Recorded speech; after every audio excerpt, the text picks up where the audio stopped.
कुशाग्र हत्याकांड में दिन प्रतिदिन एक नया मोड़ सामने आ रहा है, जहां पर मंगलवार को पुलिस कमिश्नर कार्यालय पहुंचकर एआईएमआईएम की महिला जिला अध्यक्ष शाहाना परवीन ने पुलिस कमिश्नर को एक ज्ञापन सौंपा, जिसमें उनकी मांग थी कि कुशाग्र के हत्यारों को फांसी ही होनी चाहिए, क्योंकि इस हत्याकांड में जो फिरौती के लिए पत्र कुशाग्र के घर में भेजा गया था, उससे मुस्लिम समाज को बहुत आहत पहुंची है, क्योंकि आरोपियों ने पत्र में अल्लाह अकबर जैसे शब्दों का भी इस्तेमाल किया। इससे माहौल बिगड़ जाता है और अपहरण, फिरौती व हत्या प्रकरण के साथ ही हिंदू मुस्लिम प्रकरण भी जुड़ जाता है। लेकिन सिक्योरिटी गार्ड की सूझबूझ से इस मामले में खुलासा हो गया। उन्होंने कहा कि अगर कुशाग्र के तीनों हत्यारों को फांसी नहीं दी गई तो वो सड़कों पर आंदोलन करने के लिए बाध्य होंगी।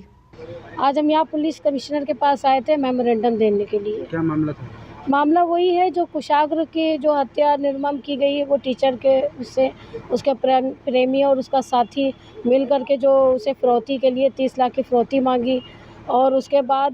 भटकाने का काम ये किया उन लोगों ने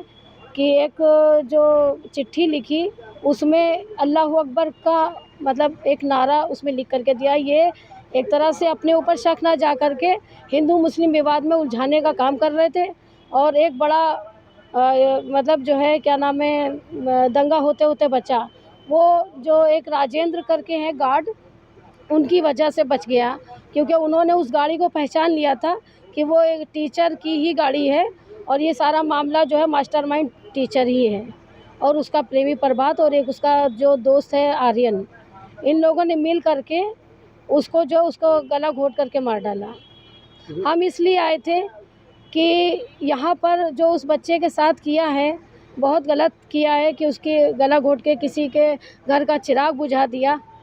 चंद पैसे की लालच में। तो इस तरह के जो आए दिन कुछ ना कुछ कांड होते रहते हैं, तो ये ना हो करके जब फांसी की सज़ा होगी तो जो लोग हैं उनमें ये डर आ जाएगा कि अगर हम किसी के बच्चे की हत्या करते हैं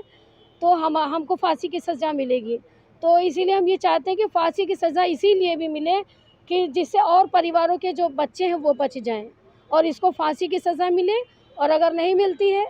तो हम कानूनी दायरे में रह करके धरना प्रदर्शन भी करेंगे, अगर मेरी बात को नहीं माना जाएगा। योगी जी छोटी छोटी बातों पर बुलडोज़र चलाने का काम करते हैं, चलवा देते हैं, लेकिन इतना बड़ा एक ज़िले के अंदर कांड हो जाता है कि एक व्यापारी का जो बेटा है 16 साल का, उसको इस तरह से मारा जाता है, और अब उन आरोपी जो हत्यारे हैं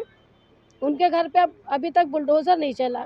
तो क्या योगी जी बुलडोज़र नहीं चलवाएंगे क्या उनके ऊपर?